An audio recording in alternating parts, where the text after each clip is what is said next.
Um, Corine the Fun, it's so beautiful to have you here. I mean, you are just the badass communication specialist. You do publishing, you help authors.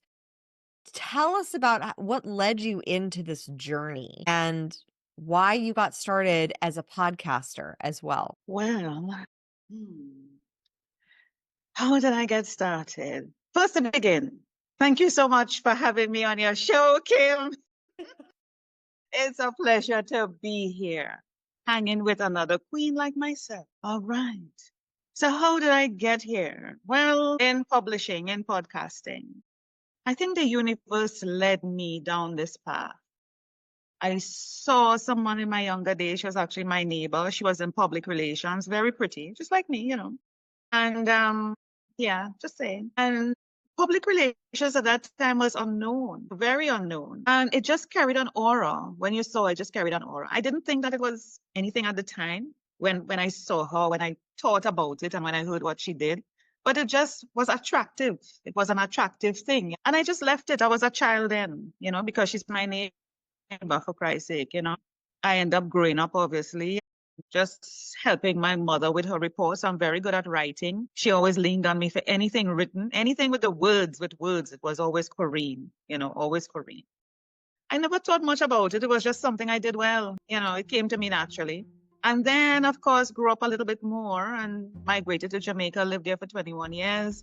And my life ended up going in a particular direction. I ended up writing for the Jamaica Gleaner, and how I end up doing that, which is a major newspaper publication in Jamaica. And I just felt a calling. I heard a voice say, reach out to the Jamaica Gleaner and tell them you want to write for them. I knew nothing about newspaper writing, nothing at all. And I just followed my spirit, which I do. And I got a contract. And that is not normal for me to for someone to get a contract to write for the newspaper.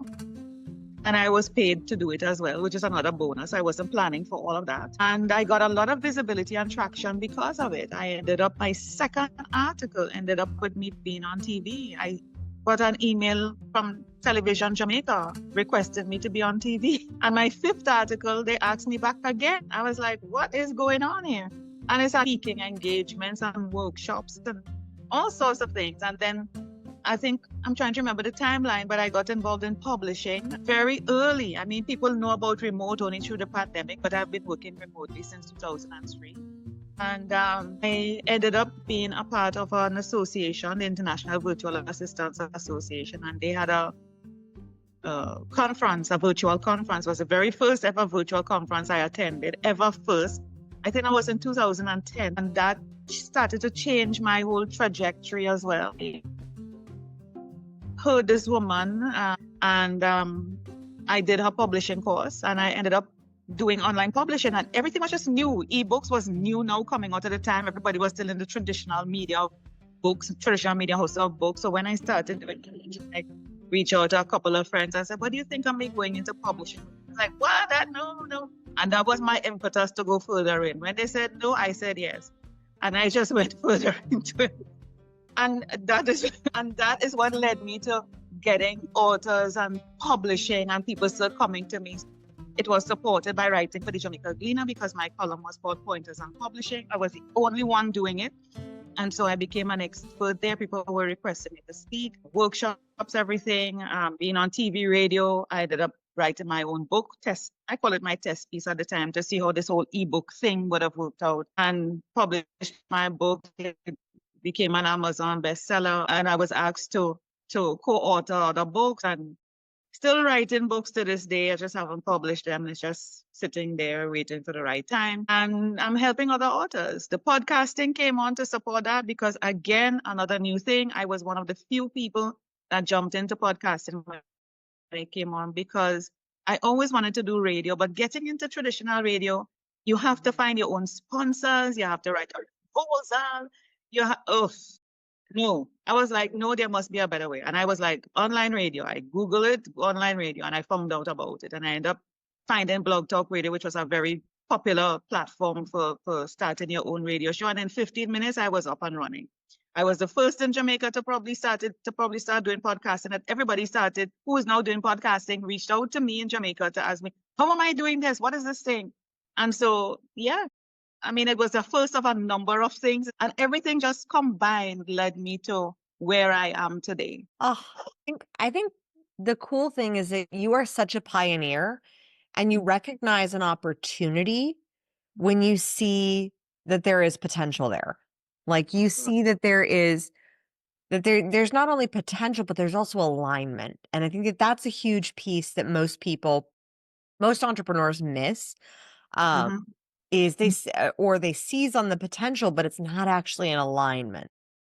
Yeah. And for you, these pieces have always been in alignment since you've been a part of this world and been doing this for so long. And I think the coolest part that I love about you, Corinne, is that you do this from Trinidad and Tobago. And that is a small island in the Caribbean, and yet there's It so much is. potential. And the power that you can do this from working from wherever, working from wherever you want it, like whether it was Jamaica, Trinidad, this cultural shift that you've been able to bring about in on the islands.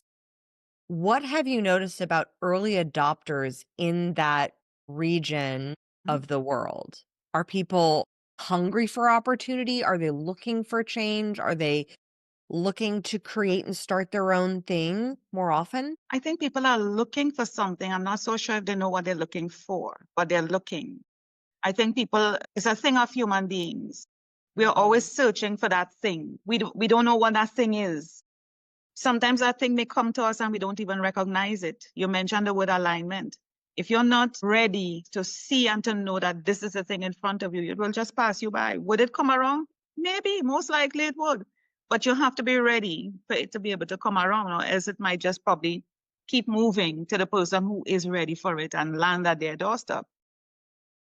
But there are people always hungry. Human beings are always hungry. They're always searching for something more. I think that is innate in all of us. But in Trinidad, I can't really say because I don't have the statistics, but I think I'm just speaking generally now. And I mean, with the people I interact, people are always searching for more. Their behavior, their actions exhibit one that they want more out of life. And I think coming out of the pandemic, we have all learned that people were awakened to some extent to the reality of their life. They were caught in a sort of comfort, a sort of box that they were living in that they didn't realize that they were living in.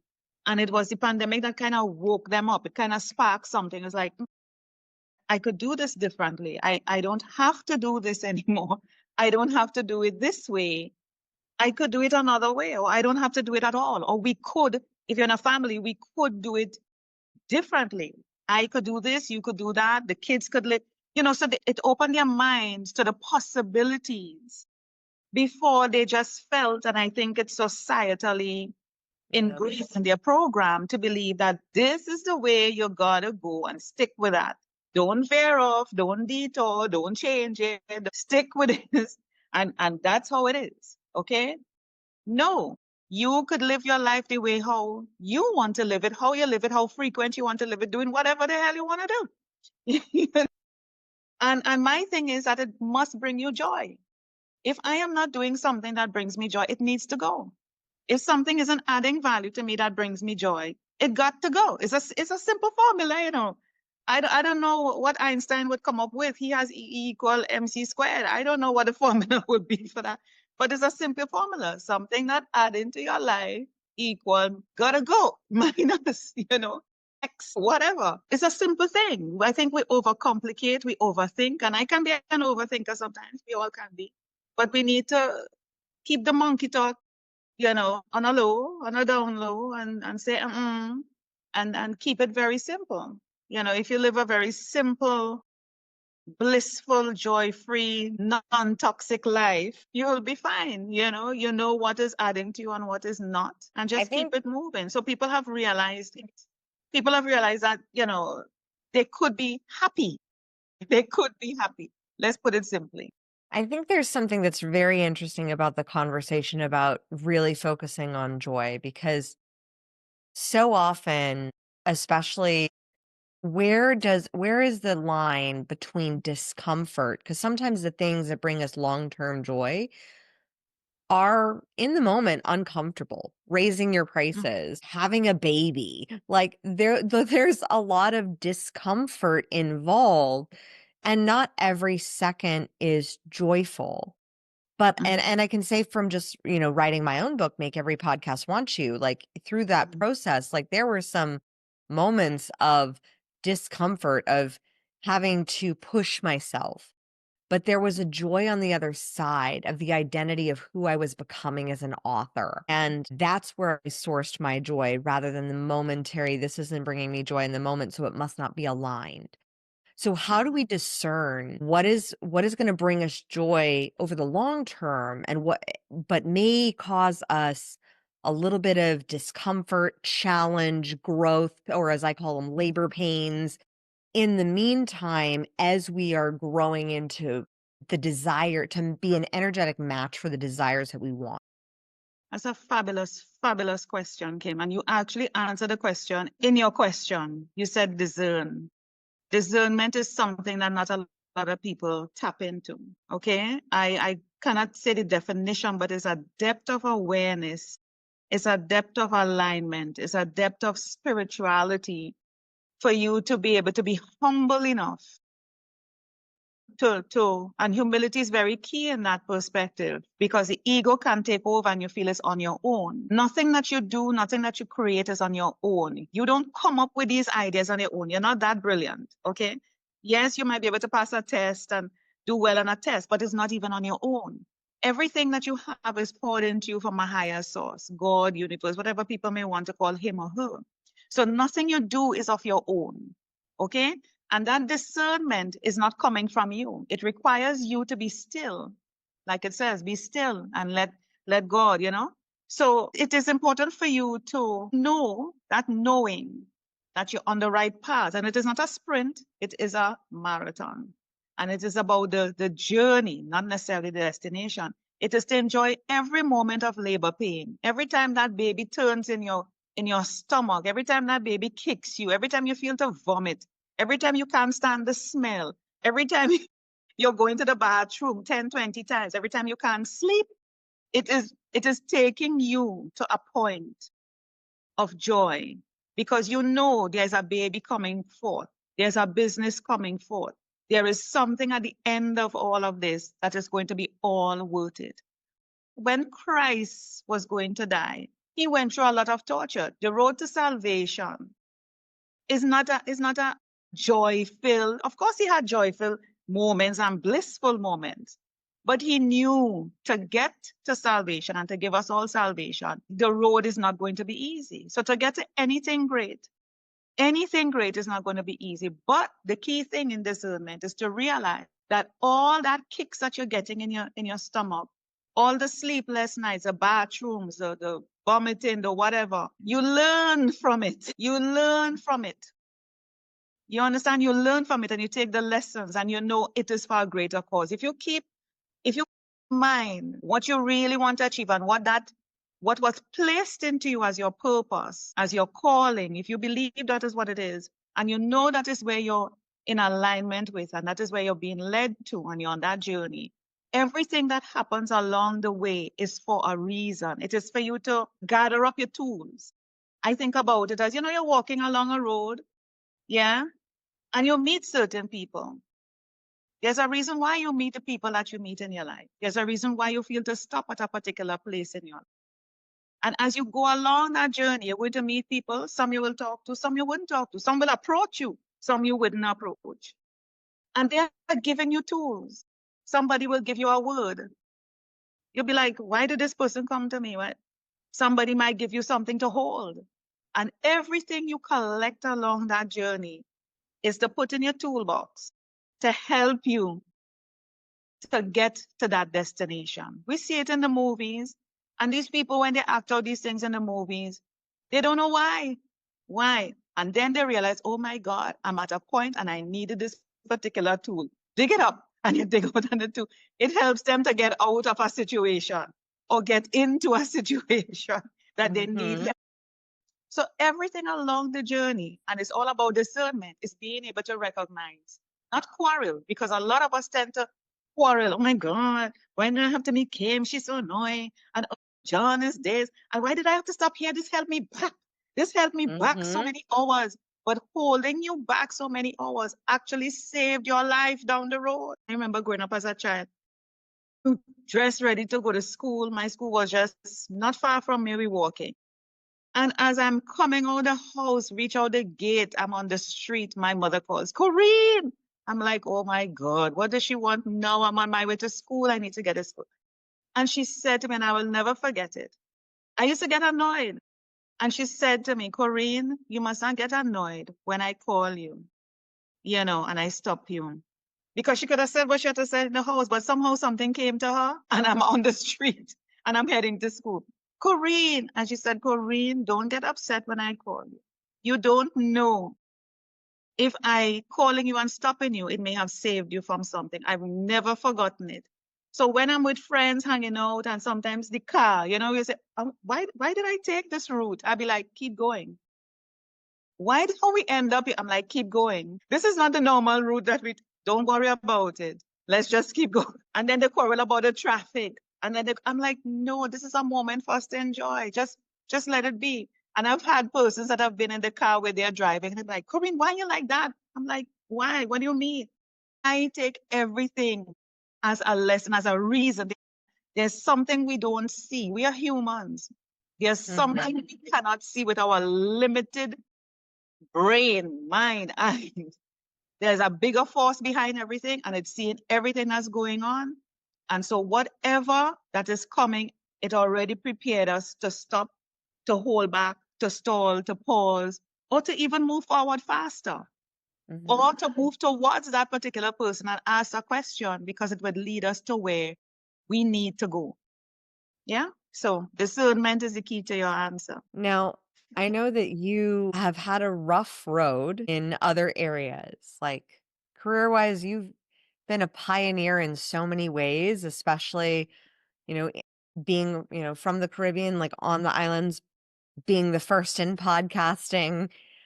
And you face these toxic relationships, you face these trials and tribulations and challenging experiences. Why do you find storytelling to be so essential, especially for those who have experienced things like you have? Because everybody has a story. Everybody has a story, and we can all learn from each other. One person is not the gatekeeper to everything. Mhm. Everybody has something that you could learn from, and specifically what Kim is talking to, and she's veering away from mentioning it because she's pushing me to say it, is that I was involved in a 27-year narcissistic relationship, not married, two children, two adult children, boys. There are many people who are in it. I wouldn't say met, but I've been in groups as part of my healing where people are so scared to come out of it. Some people commit suicide because that is what they see as the only end result of it. And I want to be able to reach out to persons to let them know you can make it. It is possible, and you deserve to be happy. Yeah. And so there are things that I had to do.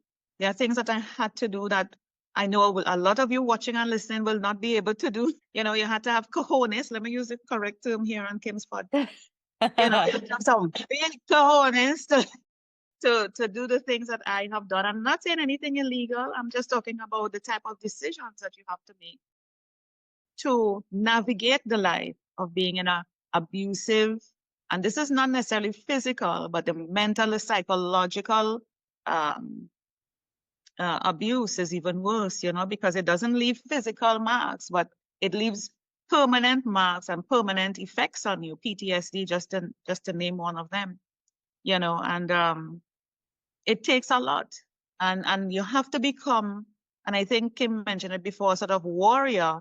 You have to become a warrior for yourself. You have to pull out that warrior in you because it's really a fight. It's a spiritual fight more so than anything else that requires you to pull out those wings that God gave you and decide who you really are. Pull out those wings, baby. You got those wings. They're just hidden. Pull out those wings and see how glorious and graceful you are, and realize that you can do this. You can Words. fly above it like an eagle. How do you help authors extract that story, especially when there is, a story of trauma, a story where there's been toxicity, where there's the mental just messery that happens? How do you guide and extract Vocalizing that it. story? Vocalizing it? It takes some coaching. It takes some deep, because it is a very sensitive issue, and it can be very healing talking about it. There are some things that will still trigger you. You're human, of course, right? Blood is still running through your veins. Obviously, you're still alive. But I coach people if they want to share those stories through a number of ways by listening, because they don't need me coming down their throat telling them what they need to do and what they shouldn't do. Everybody's not at the same place. But listening, which I do a lot of listening, and for them to capture it on recording. One of the ways to heal from a narcissistic, abusive or relationship is to record yourself. You have it on your phone. You don't need no big time, expensive anything. Use your phone and just hear yourself and listen back. And that is where you have the growth, and you could turn that recording into a transcript, of course. There are so many applications that could help you to do that. And then we could tweak the words and put it into the chapters, etc., etc. Of course, journaling is always a fantastic one. And journaling by having an actual physical book. It's nice to have the online version and all that, but having a physical book where you sit with yourself, there's something therapeutic about sitting with yourself, sitting with the Lord, sitting in a space, light a couple candles, do a little aromatherapy, get yourself ready in that mood, have a nice bath, put on your favorite pajamas or whatever it is that you wear, or just be naked with yourself and vulnerable, and just write, write in that journal. And we put it together, doing even the mirror work. Mirror work is also very good. Watching yourself in the mirror, talking to yourself. It's damn scary. I could tell you that. It's damn scary. I ran out of the room. Yeah. The first time I did it, I ran. And my heart was like, boop, boop, boop, boop. It was my chest. And somebody listened to this, we'd be like, what? That's crazy. But try it. You will see what I'm talking about. And you actually hear the things that are coming back at you. And you'll be like, what the hell? What do you mean? And you actually would want to answer back, Right? because it says some things to you. Yeah, it says something. So when I say it means you're watching yourself in the mirror. It is telling you some things that are in you that you're walking around every day. You're not saying to yourself. You're not saying to yourself, So it's amazing. And I had to approach that mirror. Can you imagine a mirror you're running from? You're actually running from a mirror. Somebody's Yeah. trying to call me. Sorry. Yeah, you're running from a mirror. The thing cannot even hurt you, and it's you're watching. Yeah. But Yeah, you I have to remember you have to tackle that mirror head on. Yeah. I was in a theater camp when I was 16 years old in London, and a friend of mine said, "Kim, you don't look people in the eye." And I was like, "What? That's Yeah, that's crazy." And a of one. course, I wasn't looking in her eye when I said that. And she's like, "You just rolled your eyes at me. You couldn't even look at me in the eye. Like, you don't look people in the eye."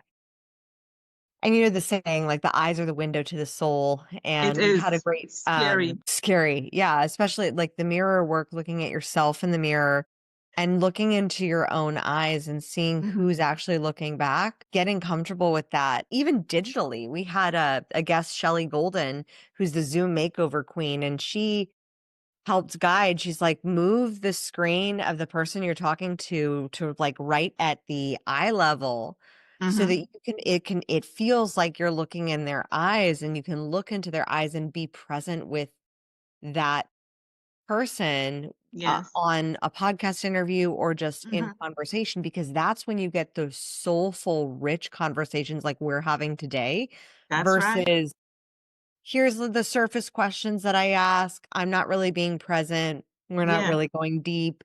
These are all the questions that I'm supposed to ask because this is Yeah. what podcasting is supposed to be about, Yeah. versus Yeah. really getting to the root and the Hmm. essence of Deep. are and to connecting deeply and as humans who Of have course. we may not have the same experiences, but we all know the common emotional language of anger, sadness, fear, guilt, shame. We've all felt Mhm. those Of to course. varying circumstances. Hmm. Hmm. So, when you're navigating the emotional language and the emotional nature of putting people's stories out there into the world, Hmm. A lot of times I've seen, especially with women specifically who have experienced trauma, listening back and hearing their story, when have you noticed the shift Mhm, happen in women? They have alchemized the story enough to mhm, where they can share it mhm, versus sharing it more broadly, more publicly, to where it could potentially impact or go back to the person who abused them, the experiences mhm. they had. It could possibly have a ripple effect into their children's lives. When is that point for you that you found? When is the point that you've seen that women cross over to that other side where it's like, this story is now for service? It's no longer about me. Kim, you're going deep today. You're going deep today. I don't know any other way. Right? The alchemy. I love that word. The alchemy. That's a significant transformation. And you know when that happens? When you have made peace, when you have made peace with what you have been. Because you see, we go through the different phases. When you're in a toxic relationship situation, whatever it is, or you have accepted things and you look at yourself, you're like, how did I get here? I'm so stupid. I'm so this, and you sort of call yourself names and you sort of blame yourself and shame and guilt. You're still caught up. You're still tied, soul tied to the situation that you blame yourself. But when you've made peace and forgive yourself for choosing that and realize what led you to choosing or making those decisions, you realize not that you're removing yourself from responsibility, because I think forgiveness involves taking responsibility for your actions, being accountable. You're not looking externally now. This is you sitting with you. Okay? So you've made peace with yourself. You've made peace with the situation. You've made peace with the person or persons, okay, that was in that scenario. And you were able to talk like how I'm able to talk now. If you had caught me, Kim, a few years before, I couldn't be sitting with you talking about this. I couldn't. I would have been rolled up in a ball of tears. And it's not that tears may not come to me in this conversation. But before I would have been, listen, I couldn't. I couldn't talk. Or if I did, it might have sounded more angry, because I'm still tied to the situation. I would have still been throwing blame or guilt on the other person or even on myself. It would have been a totally different conversation. But if you're watching the conversation here now, to you and to those who are watching, you would realize I'm very calm about it. I'm here to share. I'm not about guilting or shaming myself or even the persons involved. Okay, I have made peace with it. I have acknowledged, just like I mentioned before, I've learned the lessons and I've become such a beautiful soul and a stronger soul as a result. So I took what I needed to take out of it as opposed to focusing on the negative aspect of it, because we could live there, you know. It's a Mhm. real comfortable place to live in. Real comfortable place. Pitch tent, start up a nice little campfire, all of that, you know. Have our little stick with our little, what you call it now? The little things that you light a fire, the sweet thing, the marshmallow, whatever. Yeah, yeah, we could do all of that in that comfortable place of pain, right? But if you want to get from that pain, and the reason where you would know, coming back to what you were saying, is when you're able to sit and talk to somebody, or sit on a podcast which is going to go internationally, or talk to somebody, or be in a crowd on a stage, sharing this and empowering other women and sharing your stories, or even other men, because there are men who go through it too. We don't want to leave them Mhm. out. But you're standing on a stage with thousands of people listening to you, and they are looking at you and saying, my God, am I ever going to get there? Am I ever going to be at peace with this? But you are giving them hope. So that alchemy is when you make peace with yourself and you make peace with the situation and you make peace with the other person, that you're able to speak about it and it doesn't move you. It doesn't trigger you. It doesn't cause you to be angry or any such thing anymore. Yeah, I think that that's recognizing the emotions that are in the past, and when they come into the present. Now, I've seen world-class speakers speak and still their story can bring up emotions, but it's almost as if, you know, when you're watching a movie of someone else's life and you're watching it and it brings up those emotions because you can just empathize with the Pause. story. Yes. And what I've seen speakers do and what I've experienced myself is being able to be in that seat of the audience, Mhm. listening simultaneously to the speaker, even if the speaker's me, sharing a specific story Yeah. that was challenging and allowed for that moment of overcoming, and that brings up those emotions of hope, which can be very emotional. It can be filled with Yes. tears. It can be filled Of with course. all the feelings. And Yes. it's different than associating into the story. And so Hmm. there's when you see yourself through the eyes of yourself, you're experiencing the emotions as yourself versus being in the audience and being able to share it from that perspective, where almost like you're the watcher, you're the vigilant watcher versus Yeah. the Well, person who's actually associated in the trauma. I think that you just made it so beautiful, the differentiation as to the two, to know when you're ready. If you keep associating into the trauma, then you're still like, go to the therapy, talk to yeah. like go to a support group, find Mhm. a community to get you through Yeah. so that Yeah. you can be on the other side to start actually sharing your story in a place of service. Yeah. Yeah. Yeah. Pain is a comfortable place to be, and It can misery be if you're loves used to it. company. Misery loves company. You start to hang around with people who sharing, and it reach a point where you're competing with whose story bigger and better and greater, more complicated. I don't think that's a nice way to live, where you're spending your life just comparing stories. And in other words, you're just feeding into that. You're just Mhm, feeding and you're making that monster bigger and you're not even realizing you're feeding into that. No, that's mhm. not the way. Well, some people enjoy that, but that's not the way I want my life to be. Agreed. Same. So, Corine, when you are when did you get comfortable sharing your story? You said like 5 years ago, this would not have been a conversation we would have had. But now you're speaking on stages, you're going on tons of podcasts, you have your own podcast, and you're very comfortable talking about toxic relationships, experiences in motherhood, like all of these experiences. About how long was your timeline to get to that point where you could comfortably share in front of an audience? My timeline is still ongoing. There's no specific time. Healing doesn't have a time. And one of the things that I pay attention to people, and this is a lesson for those, because I'm single, just to let you know. So, Finding her a Texan. and Kim put it out there. Kim put it out there. Everyone, we are on the hunt for a good Texan man for Corinne. Listen, I'm She's not pleased to allowed know to have my husband. I've been trying.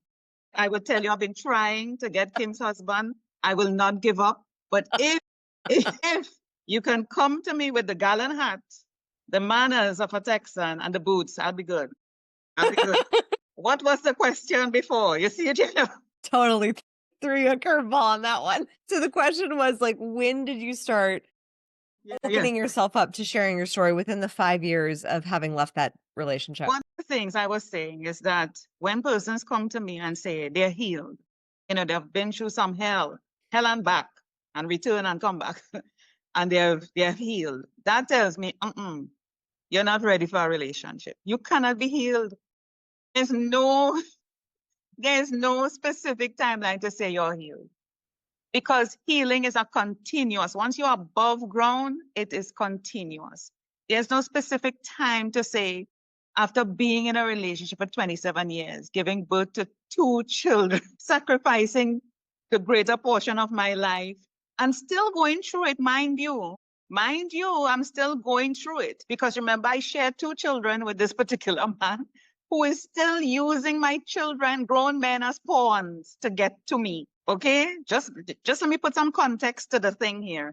He's still using my 29 and 21-year-old boys, men, to get to me. Okay, So once you have a connection, especially with them, you share children, it is never going to stop. Let me just say that. That is not to throw cold water or to make you feel it's hopeless. I'm just letting you know the facts. You see, you have to be honest with yourself about the facts.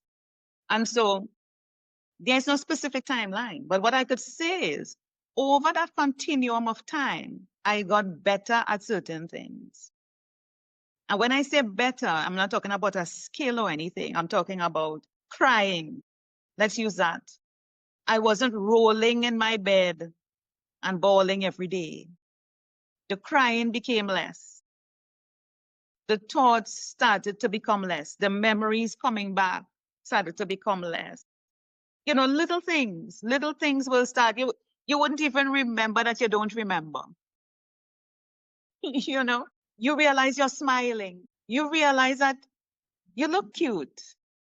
You realize somebody said something nice to you and you're like, wait a minute. Like I remember when I started dancing, I came back home to Trinidad and I started dancing. I'm a Latin dancer, Latin and ballroom. Yeah. And that was also therapy for me. Let me tell you, that was a part of me that I always wanted to do. And that was major therapy for me in my healing process. And when people came to me, men, let me be specific, and said, you have beautiful lips, Corine. You know you have beautiful lips. I'm like, what? I reached home and I looked in the mirror and I started touching. I'm like, what? People were starting comment. Men were commenting about my lips, how I have such beautiful lips, luscious lips. I came home after the dance, went up to the mirror. I was like, what? I have a beautiful smile. My voice is whatever. I'm like, what are these people seeing? What are they talking about? So you see, you start to recognize you weren't even, because you were put down so much before, you were not lifted up. And that is something that we need as human beings. You weren't lifted up, you weren't poured into. That when somebody actually says something nice, you're like, what? Taking a compliment. Somebody compliments you, you're supposed to say, thank you so much. But instead, what you're saying is, no, not me. Look him over there. Look him over there. You're pointing to everybody else except you, as opposed to just taking it because somehow you can't. And when I said to me, Corey, just take the compliment. It woke me up. I was like, damn, I've been doing this for so long. So the healing doesn't come in shabang, boom, shakalak, it's done. Look, throw away the key. No, it's gradual and it happens over time, over time. There are things that will still trigger me. Yes, I'm human. And I lived through a very traumatic situation. And like I said, I still go through it, but I'm able to handle the situation now with a different perspective after going through that sort of discernment and healing. Because if I had taken the me then and put in the me now, I wouldn't be able to handle it. The me now, you bring anything at me, I'm ready for you, sweetie. I'm ready for you. Wings and all. You're such a badass. Yeah, I adore you. I think the fact that you do Latin dancing is so gloriously sexy and like it so is. amazing. Honey, Um, that's my free sex that I get on the dance floor. That's my safe sex.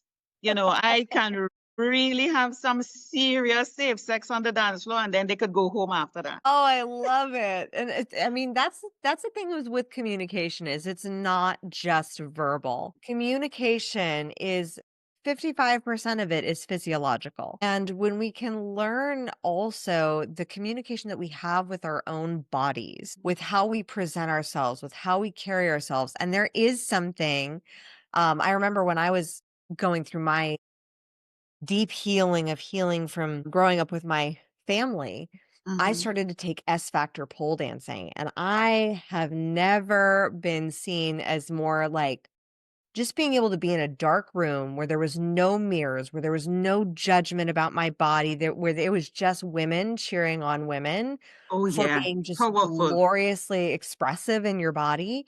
Yeah. I felt like I found my voice through my body. And there's Yes. empowerment that comes when Mm-hmm. you're fully embodied Yes. in your body, not just like talking the talk, Yeah. but you're like Mhm. in the body. And I were just talking about this the other day because we saw it with our 7-year-old. Our 7-year-old boy did his first jujitsu competition. I was so proud of him. And Wow. he got his butt kicked. And he got back on the mat That's again what it is. and again and That's again. what it. And Mhm. every time he got a little bit better. And the beautiful thing was that I saw was there is a strength that he started to get and a confidence Mhm. of just knowing that he could get back on the mat. And That's it's like right. those are the things that are they're character building, knowing that you can That's mess right. up a dance move and you can still look freaking fabulous doing it. Honey, listen, I am in a different zone. The world does not exist. That is what I love about Latin dancing. I don't know what the hell the earth could be splitting in three. I don't care. The world could be coming to an end. I don't know. I just, I'm in a different. If you want to stop, here's a tip. If you want to stop overthinking, start Latin dancing. Start dancing. It it Mhm. helps to eliminate that. And it also helps you to control your need to control. So I am an alpha female. I take charge of things. And in dancing, the man is the lead. The man is the lead. You are not to tell the man what to do. So it helps you to Mhm. keep zipped. And no matter what the mistakes are that he makes, you go along with it. So if you want to get into relationships with a man or a man with a woman and you have issues, I don't really want to call it issues. Let's take away that word. But you want to kind of work your way into better communication in Mhm. relationships. Dancing is the way to go. I learned to let go, and whatever goes, honey, I'm with you. You make a move, I just watch you with love. I smile and I say nothing. I just go with it. And you'll be like, I should have done this. I am not telling you anything. It is not my place as the follower to tell you, the lead, the man, what to do. I Whatever think you that do, I am with you. yeah, and that's the beauty of like Latin dancing, especially because my husband and I have done it together in Latin swing ballroom. Learning for me, learning not to lead. That was one. And for two, also being able to allow for the full support of the masculine Of course. That's as what it is, you know. as a woman, and so that I can fully be in the feminine, because Ah, that's when the feminine looks so gorgeous and you're watching and you're like, speak damn, it, what Kim. magic is happening? She only can be fully surrendered when If there the is man, safety. yes, that is it. And Yeah. so when I see talk flying all over on the internet about women must be submissive, no, you cannot just tell a woman to be submissive. If she's in the presence of a masculine, there is no way. Listen, she would just melt like butter. You don't And I have to tell a woman to be submissive. You don't have to demand it of her or abuse her into it. She automatically falls because that is what she wants to be. There's no woman that, as far as I know, that wants to be the man in the relationship. It upsets her. No real feminine wants to be a man, the masculine. It gets her mad. She wants to be girly. She wants to drop a hanky for you to come and catch it and all this fun stuff. She wants to pretend like she's in distress. Ooh, save me, save me. She wants to do that. But you understand? But she has to take out the wrench and the hammer and the saw and fix and put in the. No, she don't want to be doing that. So when you're in the presence of a masculine, it just falls. Which is why when you see dancing like on Dancing with the Stars or Strictly Come Dancing in the UK, you're like, oh my God, are they making love on the dance floor? It is so poetic. It is so mhm. poetic when you see it.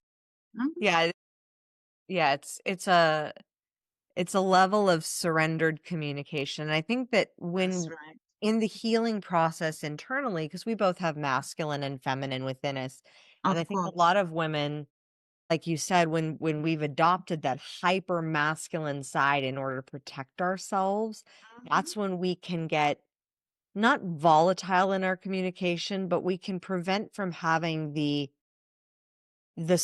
trust that can Mhm. come in communication That's right. with being open and vulnerable, because the only way you can be vulnerable is if there's a container of trust, Of course. is if there's that container of safety. Of course. And Of- knowing that when you're in those relationships, being able to feel that out. Is that a fully intuitive thing? Are there some parameters that you've found that you've been able to put up as you've been navigating your own integration of the masculine, strong, badass version who has the boundaries and the feminine, soft, fully surrendered Latin lover, sort of? Done. Honey, I can be both because I am very strong as a masculine and I'm very strong as a feminine. I think Mhm, in relationships, you have to do a tag team. There are times mhm. a man have to tag you, hey, you jump in because he realizes this is your strength. And you when it's time to tag him, you realize when it's his strength. And that's when the dance is happening with the man and the woman. Or any relationships, even at work, the dynamics at work. You recognize who is strong in particular things and you tag them. Hey, you're up. It's you. I'll support you. You back them up. You don't Yeah, just tag them and you leave them there to the wolves. You support them, because that's what they need. So it's a tag team effect. And the best tag team is in relationships, the one that just flows. Before you could even think or say, the other person already knows what needs to be done, what needs to be said. You're so in sync with the other person, and that is when it's a beautiful. People would watch relationships and say, oh my God, I want that. I want that. But are you ready for that? Have you done the work on yourself to have that, to attract that in yourself? I'm single and I'm proud to be single and I could remain single for the rest of my life. Why?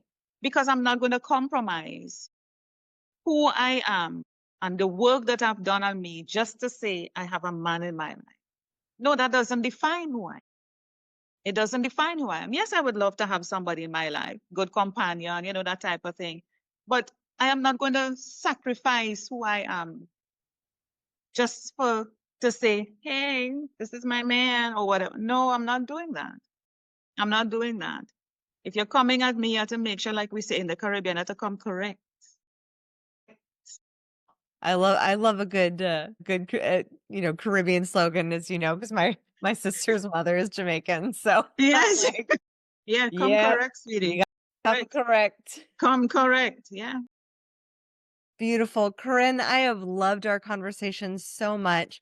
me too. I would love to know, what did you love about our conversation? I always say I love you, Kim. I absolutely love you. You feel like a sister to me, What we say, a sister from another mister. Mhm. You feel like a sister to me. And I never really had a sister. I mean, I have a sister, not from the same parents, but we never really had that kind of relationship. And so it's important to me. And I want to share this before we round up. People feel family is all about blood. You share blood. Family is not about blood, baby. It's not about blood. It's about the people who really matter to you.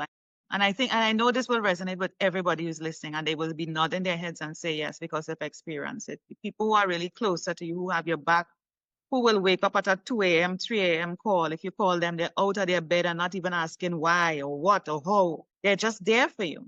They're at your bedside, they're not leaving you. They're there to fight for you, defend you. And that is what I love about this. You feel like a sister to me. And that's important to me in my life, you know, to have the right type of people because I reciprocate that kind of love and energy to people as well. That's what And I love. y'all, this relationship developed out of a podcast interview, I'm letting you know. Like, we were on a pre-call, and it was just us feeling each other out for mutual podcast swaps. Like, this is the power of the podcast interview, Mhm. when you can build Yeah. truly deep, amazing relationships with people from all around the world and build Uh-huh. family all around the world with souls who are, badasses on the dance floor. And you said it right. Souls.